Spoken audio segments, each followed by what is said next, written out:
말씀의 그물에 잘 걸리는 은혜라는 제목으로 하나님 말씀 증거하도록 하겠습니다. 요한복음 4장에 들어가면서 우리는 두 가지 질문에 직면하게 됩니다. 첫 번째는 예수님이 유대에서 사역 잘하시다가 왜 갈릴리로 가셨나? 이게 첫 번째 질문이고, 두 번째는 왜 하필이면 유대인들이 잘 안 가는 사마리아를 통과하셨는가? 이 두 가지 질문입니다. 첫 번째 질문에 대한 대본 이런 겁니다. 왜 갈릴리로 가셨나? 유대에서 사역을 잘하셨는데 유대에 사역을 할 때 주변 사람들이 수군수군하는 사람들이 많았다는 것입니다. 말이 많아졌다라는 거예요. 내용은 뭡니까? 세례 요한도 세례를 베풀고 예수님도 세례를 베푸는데 예수님께 더 많이 간다. 숫자가 엄청나다. 뭐 이렇게 수군수군하는 일들이 벌어지게 되었다는 것입니다. 사람들은 참 이상합니다. 숫자에 약합니다. 그래서 뭐 몇 명 모였냐, 누가 더 많이 갔냐, 뭐 이런 거에 되게 예민합니다. 그래서 숫자 갖고 막 경쟁시키고 그랬다는 것입니다. 사람들은 인기에 약합니다. 그래서 예수님의 인기가 요한보다 더 높아졌다. 뭐 이렇게 수군수군하는 일들이 벌어지게 되었다는 것입니다. 이런 거 주로 누가 이렇게 충동질했냐면 바리새인들이 이렇게 했습니다. 왜냐하면 뭐 우리 한국말에도 그런 게 있잖아요. 뭐 눈에는 뭐밖에 안 보인다고. 그러니까 자기 속에 있는 것들이 이렇게 보이는 거거든요. 그렇지 않습니까? 시기심 있는 사람이 누구 시기한다 그러는 거죠. 질투심 있는 사람이 누구 질투한다 그러잖아요. 속에 경쟁심이 있으니까 모든 걸 다 경쟁의 눈으로 보고 비교 의식이 있으니까 비교의 눈으로 보게 되더라는 것입니다. 사람들은 이런 것 때문에 굉장히 속상해합니다. 그리고 상처로 긁힘을 받을 때가 되게 많이 있다는 것입니다. 그래서 어렵죠. 근데 예수님의 의도가 뭐겠어요? 왜 예수님이 남쪽에 있는 유다에서 일하다가 갈릴리로 가셨나? 이유는 그겁니다. 상처 주지 않기 위해서. 저는 이게 제일 크다고 생각을 합니다. 성숙한 인격의 특징이 뭔지 아십니까? 상처 주지 않고 사역하는 거. 이게 되게 중요한 거예요. 그러니까 세례 요한 그러지 않아도 힘들게 사는데 뭐 상처까지 주겠나? 뭐 순서의 차이잖아요. 그죠? 갈릴리에서 먼저 사역하자. 뭐 이랬던 것 같다고 생각이 듭니다. 그래서 보니까 세례 준 거 해명까지 하잖아요. 예수님이 직접 세례 준 게 아니라 제자들이 세례 준 거다. 뭐 그런 얘기를 합니다. 1절과 2절 다 같이 읽겠습니다. 시작. 예수께서 제자를 삼고 세례를 베푸시는 것이 요한보다 많다 하는 말을 바리새인들이 들은 줄을 주께서 아신지라. 예수께서 친히 세례를 베푸신 것이 아니요 제자들이 베푼 것이라. 항상 바리새인들이 이렇게 문제를 일으킵니다. 그리고 경쟁시키고 시기 뭐 불러일으키고 그랬다는 거예요. 해명까지 하잖아요. 예수님이 세례 주는 거 경쟁하는 거 아니다. 그런 얘기죠. 우리 신앙생활 하면서도 자꾸 세상 논리에 빠질 때가 되게 많습니다. 예수님 제자들도 그랬잖아요. 누가 높으냐 뭐 이런 거. 잠깐 비교하려고 그러고 예수님 따라가야 되는데 잠깐 사람이 보이는 거예요. 그러니까 문제가 되는 거죠. 로마서 15장 20절에 보니까 사도 바울이 이런 얘기를 해요. 그리스도의 이름을 부르는 곳에는 복음을 전하지 않기로 이렇게 결심했다. 남의 터 위에는 건축하지 않겠다. 그러니까 이렇게 경쟁심 있는데 안 간다는 거죠. 남의 터에 누가 사역하고 있는데 거기 안 가겠다. 빈 땅도 많은데 왜 거기 가서 코피 터지게 싸우냐. 양도둑질하지 않겠다. 그런 얘기죠. 지금도 마찬가지입니다. 그냥 널려 있는 게 불신자들이고 널려 있는 게 전도할 사람들인데 그 전도할 사람들에게 나아갈 생각을 안 하고 잠깐만 있는 사람들 뺏어가려고. 이단들이 주로 그런 거 하잖아요. 교회 와가지고 기웃기웃하고 뺏어가고 뭐 이런 것들 그죠? 다 지옥 백성 만드는 거죠. 그러니까 그런 거 안 하겠다 그런 얘기죠. 그러니까 레드 오션 피 터지는 데 있지 않냐고 블루 오션 그러니까 하나님의 사역이 필요한 곳이 너무너무 많은데 그쪽으로 가는 게 꼭 필요하다는 거겠죠. 이런 게 우리 일상에서는 뭐하고 똑같으냐 하면은 우리에게 이상한 승부욕이 있습니다. 뭐든지 이기려고 그래요. 예수 믿는 크리스찬들 아닙니까? 그 신앙생활을 하면서 나는 져본 적이 없어. 그러면 그 사람은 실패한 사람입니다. 신앙의 본질이 십자가 지는 거고 희생하는 거고 섬기는 것인데 나는 져본 기억이 없어. 항상 이기는 일만 했어. 그러면 그거는 잘못 믿고 있다라는 거와 똑같은 거죠. 신앙의 본질은 지는 겁니다. 지는 거. 그 요한계시록 6장에 보면요. 거기 적그리스도 모습이 쭉 나오거든요. 2절에 보니까 신발 타신 분이 예수님 아니에요. 근데 신발 타는 것까지 흉내를 내요.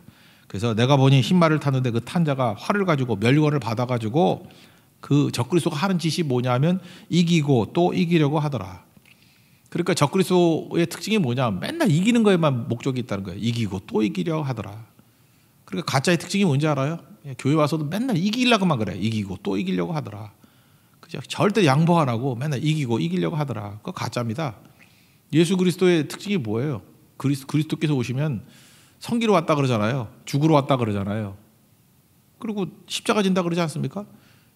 그리고 그 뒤집어져서 부활의 능력을 맛보는 거죠. 그러니까 신앙생활이라는 게 뭐예요? 죽은 경험이 있어야 되고 진 경험이 있어야 되고 뭐 희생한 경험이 꼭 있어야 된다는 것입니다. 이거 뭐 고전적으로 제가 많이 예를 들었던 건데 이런 거 똑같은 거죠. 환전 이야기. 뭐 간단하게 얘기해서 세 사람이 한국 돈 모아가지고 똑같이 돈 내가지고 환전을 했다고 합시다. 그냥 계산하기 편하게 $10. 그러면 3.3으로 나눌 수밖에 없잖아요. 나눠지지 않잖아요. 그럴 때는 어떻게 해야 돼요? 잔돈이 없으니까 $3, $4 이렇게 나누면 되는데 신경전 벌이잖아요. 누군가 $4 가져야 되니까. 그럴 때 한 사람이 먼저 유다같이 나서면 되죠. 내가 $3 가질 테니까. 희생이죠. 양보죠. 너희 둘 가위바위보 해가지고 이긴 사람이 $4 갖고 진 사람이 $3 가져. 그럼 해결되잖아요. 한 사람이 희생하면서 제한하면 해결됩니다. 우리 그러고 살라는 거예요. 그게 지는 경험이죠. 그게 사실 이기는 거죠. 근데 둘이 또 가위바위보해서 싸워요. 그죠? 네가 늦게 냈다, 빨리 냈다 막 이러면서. 잠깐만 싸우면 어떻게 하면 되죠? 한 번 더 양보하면 되죠. 그래, 싸우지 마라. 내가 $2 가질 테니까 니네 둘이 $4 가져. 그럼 완전히 해결되는 거죠. 그럼 그 다음에 손해만 본 거겠어요? 제가 혼자 상상을 하건데 그래요. 두 사람이 빚진 마음이 있을 거라고. 그래서 다른 부분에 있어서는 양보할 거라고요. 사람이 그래요. 이런 데 빚진 마음이 있으면 딴 데서 꿀리게 돼 있다고. 또 하나는 무엇입니까? 혹시 리더를 뽑는다 그러면 3명이니까 누가 리더 되겠어요? $2 가진 사람이 리더 되죠. 둘은 지금 앙수가 아니야, 앙수. 그죠? 그렇게 돼버린다는 것입니다. 그러니까 결국 손해볼 것도 없는 일이라는 거예요. 지는 게 이기는 것이다. 그러니까 성도가 이 땅에서 아름다움 가지고 산다는 것은 바로 그런 겁니다. 넉넉하게 살고 아름답게 살라. 본질이 뭔지 아십니까? 우리 하나님께로부터 압도적인 능력을 받았기 때문에 양보해도 돼요. 손해봐도 된다니까. 하나님이 큰 손 아니에요. 큰 손으로 막 부어주시는데 뭐 사람하고 경쟁할 게 뭐가 있습니까? 이제 부족하면 하나님이 더 부어주시면 되지. 내가 뭐 10만 원, 20만 원 손해보면 어때? 뭐 하나님께서 수천만 원 부어주실 건데. 뭐 그런 거 아무 문제 없잖아요. 그렇게 살라는 것이 오늘 내용이라는 것입니다. 그래서 경쟁의 유대를 떠나서 지금 새로운 사역지잖아요. 갈릴리 아무도 없잖아요. 그죠? 그곳에 가서 복음을 증거하는 그런 길로 가시더라는 것입니다. 여러분도 마찬가지입니다. 하나님 앞에서 쓸데없이 아무데나 막 목숨 걸고 이기려고 그러지 말고 이기고 또 이기려고 하더라. 적그리스도 냄새 나는 거예요. 우리는 지는 겁니다. 죽는 겁니다. 희생하는 겁니다. 십자가를 지는 겁니다. 자기를 부인하고 자기 십자가를 지고 예수 따라가는 겁니다. 그래서 부활의 능력과 승리를 맛보게 된다는 거예요. 왜요? 하나님께서 부어주시는 은혜의 자리에 있기 때문에. 그게 성도의 삶이라는 거 잊지 말고 예수님과 같이 그죠? 유대를 떠나서 갈릴리를 가는 심정으로 우리도 언제나 그죠? 경쟁에서 이기려고 그러지 말고 그 경쟁 때문에 오히려 내 사역지가 넓어질지도 몰라요. 갈릴리 향해서 나아갈 수 있는 하나님의 거룩한 종 되기를 바랍니다. 두 번째 질문의 내용이 뭐죠? 굳이 사마리아로 왜 가셨나 그런 얘기죠. 사마리아는 잘 안 가잖아요. 뭐 다 아는 얘기인데 아수르한테 점령당해서 BC 722년에 혼혈 정책을 폈잖아요. 남자 다 죽여버리고 여자들 못된 짓 하고. 그래서 이게 피가 이렇게 해프해프해요. 혼혈족들이라고. 그러니까 이게 유대인도 아니고 전통도 이상해요. 그래서 성경도 구약성경 다 믿지도 않고 모세 오경만 믿고 합리적이고 뭐 그래요. 그래서 사마리아 오경이라 그런다고. 뭔가 정통이 아닌 것 같이 보이고. 그래서 상종도 안 하고 교류도 안 하고 배척하는 쉽게 말해서 왕따 지역입니다. 왕따하는 지역. 그러다 보니까 거기 사는 사람들이 얼마나 깊은 상처를 입었겠습니까? 여러분 어떤 차별받는 지역이 있다 그러면 상처 안 받아요? 그죠? 내가 뭐 잘못한 게 있다고 뭐 어디 출신이라 그러면 막 욕하고 그죠? 배제하고 막 그런다 그러면 진짜 힘들어지는 거 아니겠습니까? 그래서 사람들이 유대에서 사마리아 갈 때는 동쪽으로 삥 돌아가든지 해안으로 따라가 올라가든지 뭐 그랬다고. 그러니까 거기는 안 가는 거예요. 그러니까 상종 안 하겠다라는 겁니다. 근데 예수님께서 사마리아를 직통해서 가셔요. 바빠서 지름길 때문에 아니죠. 여기 특별히 4절을 보니까 사마리아를 통과하여야 하겠는지라.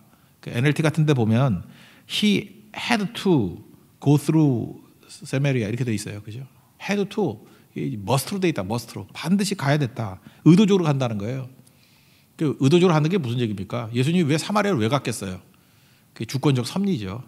가야 될 이유가 있다는 거. 왜 억지로라도 그걸 갔죠? 수가성 여인 만나기 위해서, 그를 구원하기 위해서. 우리는 모르지만 예수님이 이렇게 찾아가는 그런 은혜가 있다라는 것입니다. 이게 너무너무 중요한 거죠. 예수님의 계획 속에 수가성 여인의 구원이 있었다라는 것입니다. 그렇다면 우리도 예수 그리스도의 종으로서 우리도 어떻게 인생을 살아야 됩니까? 인생 살 때요. 원하는 곳만 가면은 여러분 인생 너무 쪼그라듭니다. 우리는 원하는 곳만 가는 거 아니에요. 가기 싫은 곳도 가야 됩니다. 그리고 좋은 곳만 간다 그러면 맨날 어디 간다고 좋은 곳만 가지 말고요. 좀 나쁜 곳도 가야 돼요. 그런 게 되게 중요한 거라고요. 선교가 뭡니까? 선교는 갈 이유가 없는 곳에 간 거 아니에요? 우리가 뭐 때문에 인도를 가요? 거기 인도도 뭐 관광지나 가지 뭐하러 비하를 가요? 그렇지 않습니까? 우리가 뭐 네팔을 거기 맨날 왜 가겠어 거기를? 우리 보통 선교하지라 그러면 가야 될 이유가 없는 곳이라고요. 근데 가잖아요. 그게 뭐예요? 좋든 싫든 가잖아요. 가야 될 이유가 있든 없든 가잖아요. 코스들에만 살지 말라는 거예요. 우리 인생이. 왜요?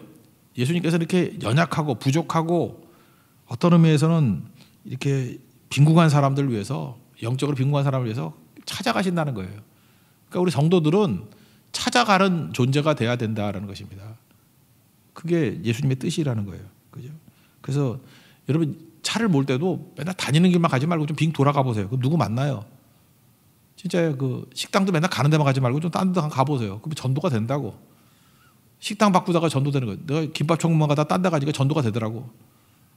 진짜요. 그 모르는 사람 만나게 되고 잠깐만 말 붙이게 되고 그렇게 되잖아요. 내가 붙인 게 아니라 저한테 말을 붙이더라고.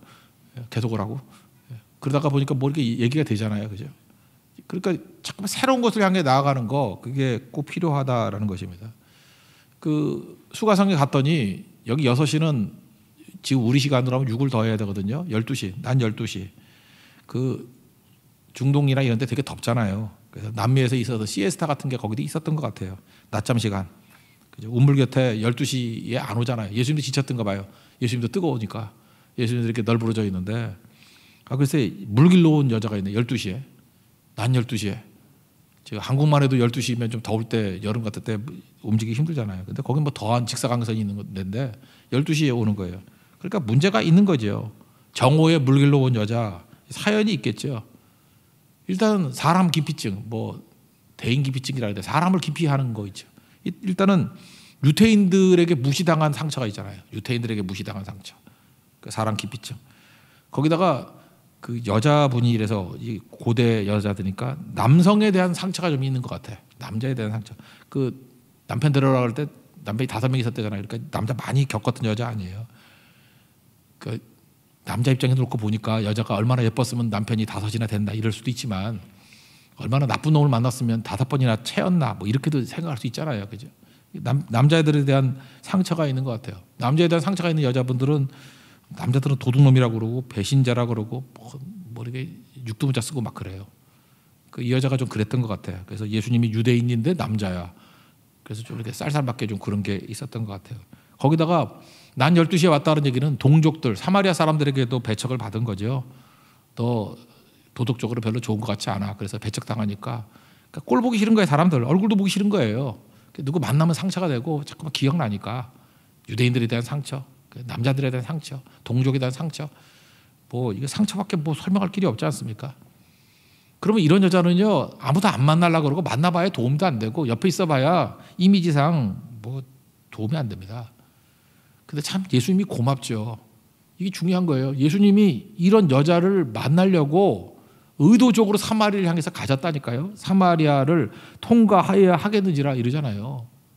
우리를 만나려고 예수님이 친히 오신다니까요. 찾아오시는 예수님 얼마나 감사합니까? 그 3장에 있는 니고데모하고 딱 대비돼 버리죠. 니고데모는 존경받잖아요. 존경받는 유대인. 여기는 멸시찬대 받는 사마리아 여인. 그죠?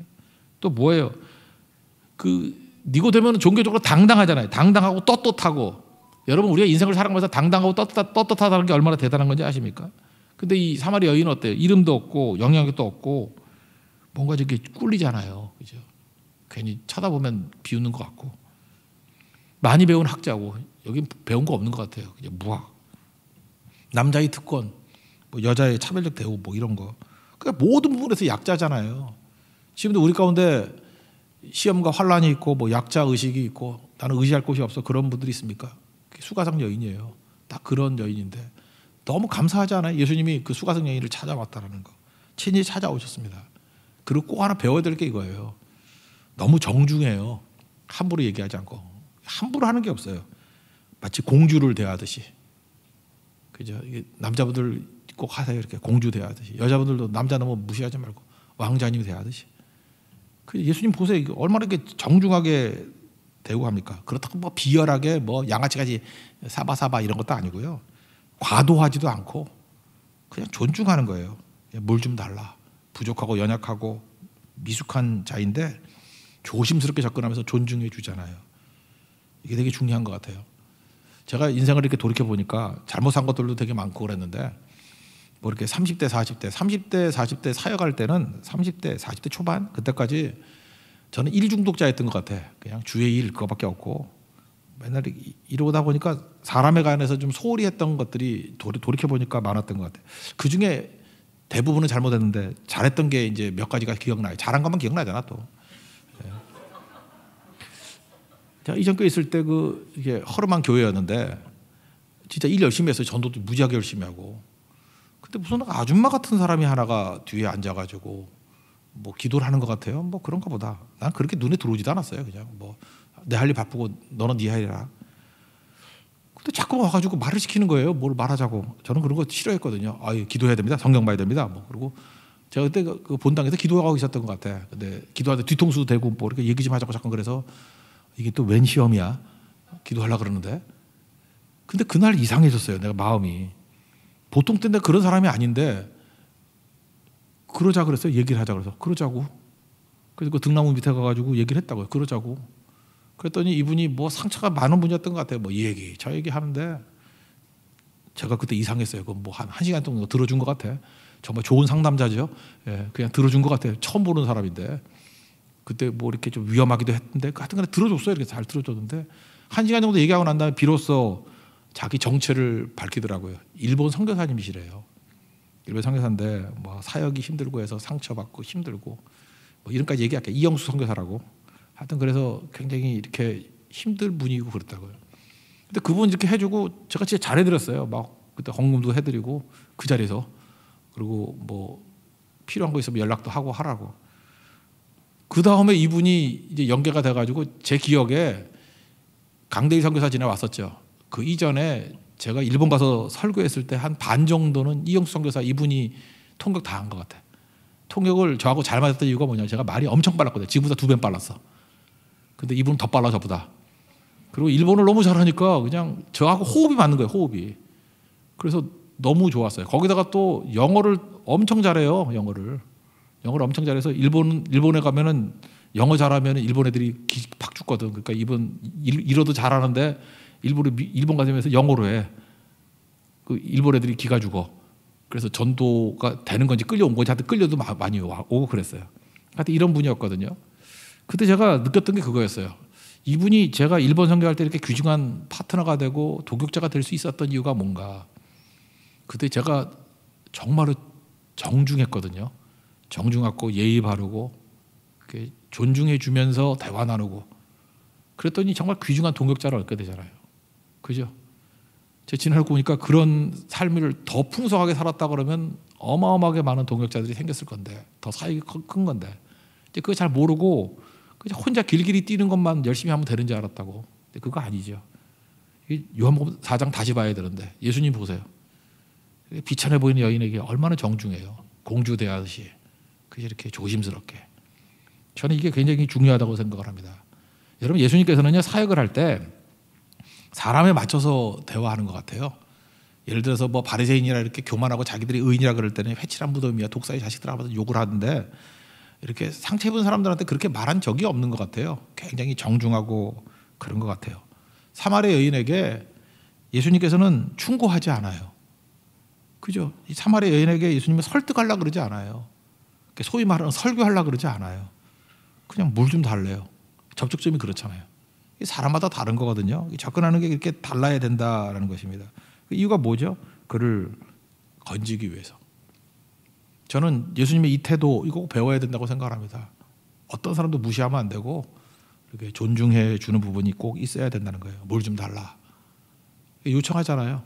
그럴 때 그 여인이 그거 들어주는 걸 통해서 또 이렇게 말씀을 연결하고 그러지 않습니까? 삭개오 보십시오. 삭개오한테 예수님이 뭐 가가지고 뭐 충고하고 그러나요? 설득하고 그러나요? 삭개오는 자기가 이미 죄인인지 알잖아요. 부끄러운 종인지 알잖아요. 그러니까 뭐라 그러죠? 내 집에 유하여 하겠다. 그게 뭐 밥 먹자 그거 아니에요. 내 집 가서 밥 좀 줄래? 그게 구원의 소식이 될 수 있다고요. 기뻐서 내가 남에게 등쳐서 뺏은 거 토색한 거 4배 갖고 재산 반 가난한 자 돕겠습니다. 그거 뭐 시킨 일도 아닌데. 그때 예수님이 선언해 주잖아요. 구원이 오늘 이 집에 임했다고. 너도 아브라함의 자손이라고.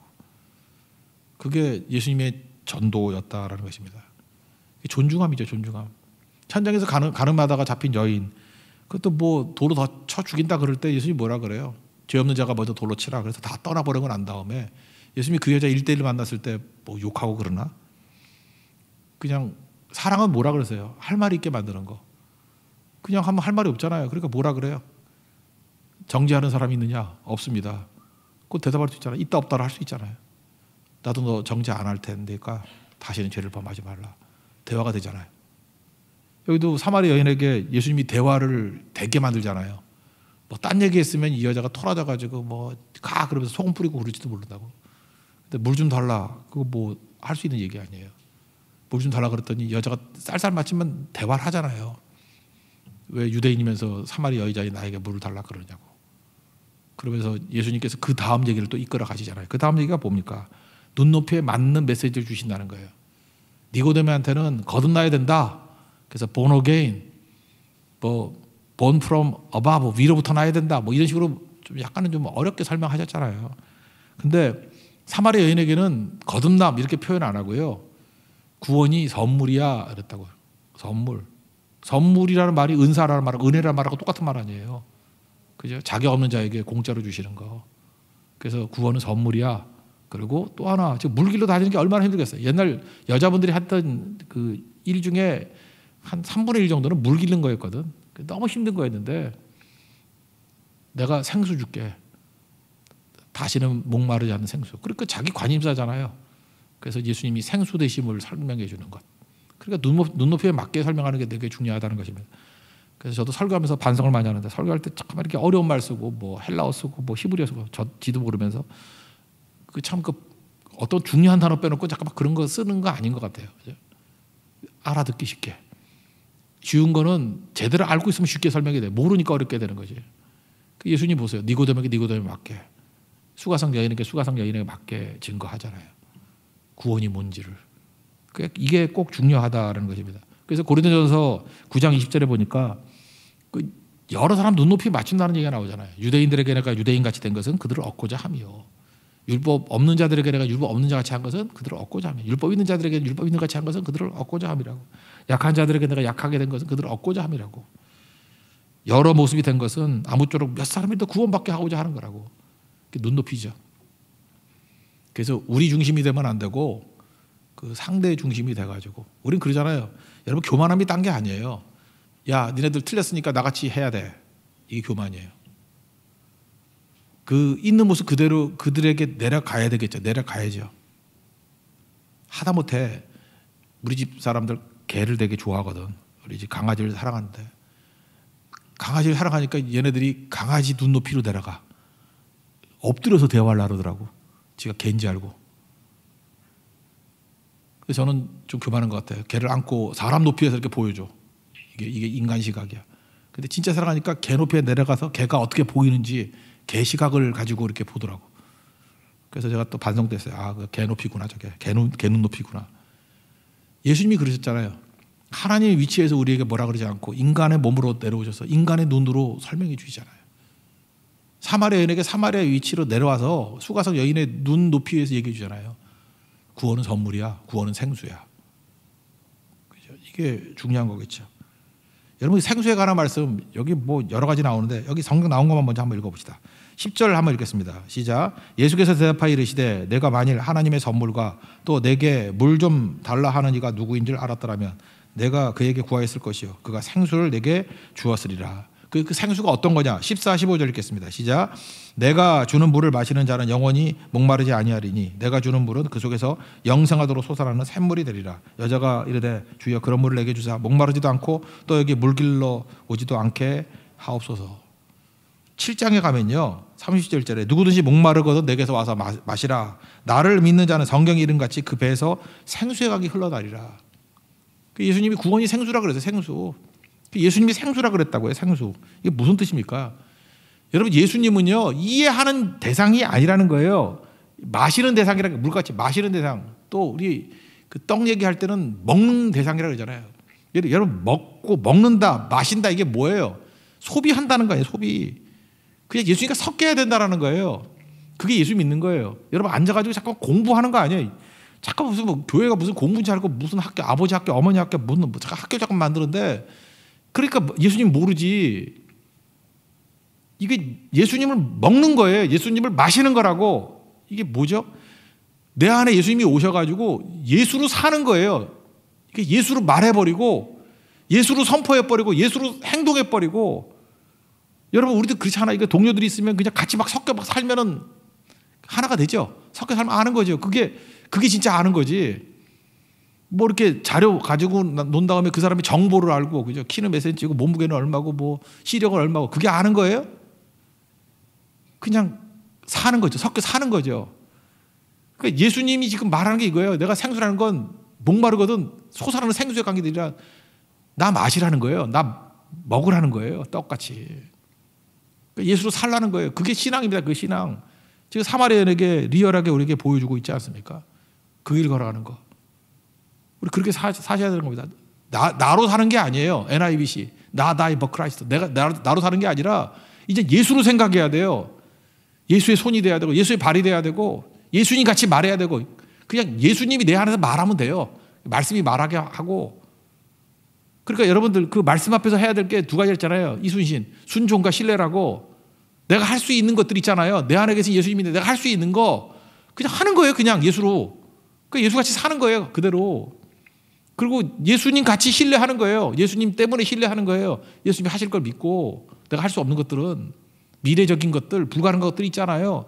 예수님이 하신다 그러면 신뢰하는 거죠. 맡기는 거죠. 그 예수로 사는 거예요. 그게. 제가 사마리아인에게 그 얘기를 했더니 그 눈높이에서 오히려 우린 더 이해하기 편하죠. 예수를 먹는 거예요. 예수를 마십시오. 항상. 목마르십니까? 예수 마십시오. 절대 목마르지 않아요. 예수를 지식적으로 아는 사람이 목마른 거지, 예수를 마시는 사람들은 목마르지 않아요. 예수님은 생수, 솟아나는 생수이기 때문에. 배고프십니까? 예수를 먹는 자들은요 절대 배고프지 않아요. 예수님이 우리의 영혼의 양식이 되시기 때문에 힘이 됩니다. 힘이. 만나 먹는다는 게 뭐예요? 결국 예수님 하나 되라는, 예수님 먹고 마시라는 그 얘기가 똑같은 거죠. 지금 그 말씀을 증거하고 있는 거예요. 사마리아 여인은 이거 여기서 깨우치게 되잖아요. 그거 달라고. 그게 구원이라고. 사마리아 여인이 자기 자신으로 살면 얼마나 피폐한 인생을 살았겠습니까? 아무것도 아닌 인생이죠. 근데 예수로 살기, 뒤에 보세요. 예수로 살기 시작하니까 전하는 삶, 기쁨의 삶, 사마리아 성을 뒤집는 인생이 돼버리잖아요. 그게 뭐예요? 자기를 잊어버리는 거예요. 이제 수가성 여인이 아니에요. 예수로 사는 사람이에요. 그걸 크리스찬이라고 그러잖아요. 우린 예수를 먹고 마시는 존재입니다. 예수로 사는 존재입니다. 그게 중요한 거예요. 근데 이 여자가 어디에 꽂힌 거죠? 딴 얘기할 때 별로 안 듣다가 물길로 올 필요 없어. 목마르지 않은 생수 줄 거야. 여기 꽂힌 거죠. 여기 설득이 된 거죠. 이 말씀에 걸려든 거 아닙니까? 우리도 마찬가지예요. 오늘도 이 말씀을 들을 때, 여러 가지 설명을 할 때 말씀에 좀 걸려 드십시오. 마태복음 13장에 보면 47절에 거기 금을 비유, 천국은 금을 같다 그런 게 나와요. 바다에 금을 치고 물고기를 잡는 그물 같으니 뭐 이런 게 나온다고. 그러면 천국이 어떤 것이에요? 하나님께서 우리에게 이렇게 그물을 칠 때 좀 걸리라고, 미꾸라지에게 잠깐 빠져나가지 말고 좀 걸리라고요. 좀 이렇게 말씀을 증거하면 좀 은혜도 받고 좀 걸리라고. 기적 중에 기적이 뭔지 알아요? 10년 동안 말씀 듣고 한 번도 은혜를 못 받은 사람들이야. 그 기적 그거 기관총 갈게 되는데도 안 맞고 있는 거 불사신이야, 불사신. 한 번도 은혜를 못 받아. 한 번도. 이렇게 걸리라고 좀. 사마리아 여인 보세요. 걸리잖아. 딱 걸리잖아요. 여기서 딱 꽂혀가지고 인생이 바뀌잖아요. 얼마나 더 드려야겠어요? 얼마나. 자가 너무 강하니까 그물 던지지 알았지. 여기 틈 있는 거 알았지. 나 면도칼 있는 거 알지. 자르고 나갈 거야. 이러니까 문제가 되는 거죠. 그래서 오늘 제목과 같이 뭐가 은혜예요? 그물에 걸릴 줄 아는 은혜. 말씀만 들으면 그 말씀의 그물에 날마다 걸리는 거예요. 그게 구원받는 백성입니다. 이 사마리아는 보세요.